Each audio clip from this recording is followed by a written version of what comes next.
A 15-year-old girl today can have a brain that's already 4 years older than her actual age, not because of genetics, not because of anything she ate or didn't eat, because of 3 years the whole world spent locked inside. Researchers just measured it directly, scan by scan, and found that an entire cohort of teenagers had their brains mature on fast forward, girls more than boys, some more than others. And that's only half of what's different about this generation's wiring. The other half comes from something they were holding in their hands the whole time. Here's the study.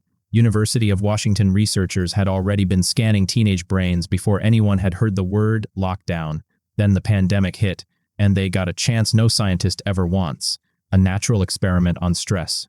They pulled the same teens back in for a second scan once the world reopened, and compared what they found to where those brains should have been. The outer layer of the brain, the cortex, normally gets thinner as you grow up. That's supposed to happen slowly. In this group, it didn't. Girls showed brain aging accelerated by roughly 4.2 years, boys about 1.4. Same lockdown, same missed birthdays and canceled proms. Wildly different cost. Why would isolation age a brain? Chronic stress floods the body with cortisol, and cortisol is basically fuel for cortical thinning. It speeds up a process that was always going to happen, just not yet. Scientists call this the stress acceleration hypothesis. Under threat, a developing brain rushes toward adulthood early, trading a slower, steadier build for speed. It's a survival trick. It's also, apparently, not free. The senior researcher on the study put it simply. She said teenagers were already walking a tightrope before any of this started. Then someone cut the safety net. So why did girls take a bigger hit than boys? The researchers have a theory, and it comes down to how the two groups tend to socialize. Cut off the specific kind of connection a group leans on most, and that group pays the steepest price when it disappears. That's a theory, not a certainty. The scientists are careful to say more research is needed, but it lines up with something we already knew. Chronic isolation and rising anxiety hit teenage girls harder throughout the pandemic, on basically every measure researchers tracked. So that's one hand shaping this generation's brain. The other hand was smaller, flatter, glowing. While all of this was happening inside their skulls, something else was happening in their pockets, and it turns out that story started even earlier than the pandemic did. Researchers at UNC followed a group of 6th and 7th graders for 3 straight years, tracking exactly one habit: how often they checked social media. Some kids checked constantly, some barely checked at all. By the end of the study, the brains of the habitual checkers had actually changed shape in their response to social feedback, more reactive in the reward circuitry, more reactive in the amygdala, the part of the brain that handles emotion and threat. Translation: the more a young brain gets rewarded for checking, the more sensitive it becomes to being rewarded. That's not a metaphor. That's measured tissue. And here's the part most people get wrong. Ask a teenager how much time they spend on their phone, and you'll usually get an answer that's off by about 2 hours, not because they're lying, but because passive tracking studies keep catching actual use running higher than self-reports.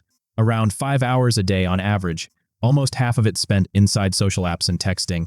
Peak hours right after dinner, right before bed, exactly when a developing brain should be winding down, not lighting up. Nobody sat these kids down and asked if this the plan. It just became the environment. Quick gut check. If someone passively tracked your phone use for the next 3 weeks the way researchers did with these teenagers, would your number land anywhere close to 5 hours a day? Most adults guess low. The teenagers in these studies guessed low too, by about the same margin. That's not a coincidence. That's a design feature of the apps themselves, built by people whose entire job is making sure you guess low. Here's where it gets personal for anyone still watching. If a brain that grew up rewarded for constant checking now finds a 9-minute video oddly demanding, that's not a character flaw. That's the exact mechanism this research describes, working exactly as designed. It's also worth saying, not a reason to feel superior if you made it this far. Plenty of adults can't sit through a video half this length anymore either. The wiring changed the fastest in teenagers. It didn't stop at the edge of that age group. Now, before this turns into a horror movie, here's the counterweight. Brains are not stone. The same plasticity that let stress reshape a teenage cortex during lockdown works in the other direction too. New habits, new environments, and yes, less phone time can measurably shift these patterns back. Neuroscientists aren't saying an entire generation is broken. They're saying a specific, measurable event happened to a specific window of development, and now everyone gets to watch what happens next in real time. That's actually the wildest part of this story. We've never had this kind of data on a live generation before. Put those two things next to each other and you get something genuinely new, not lazier, not softer, not kids these days.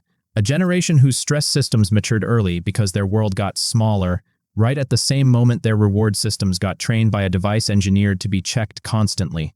Both of those are adaptations. Neither one was a choice these kids made freely, they were just responding, the way any brain would, to the environment they were handed.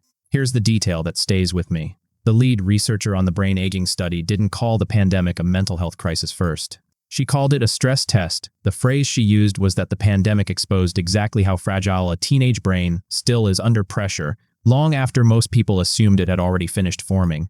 Maybe that's the real headline, not that Gen Z's brain works differently, that we finally built the instruments sensitive enough to prove it does.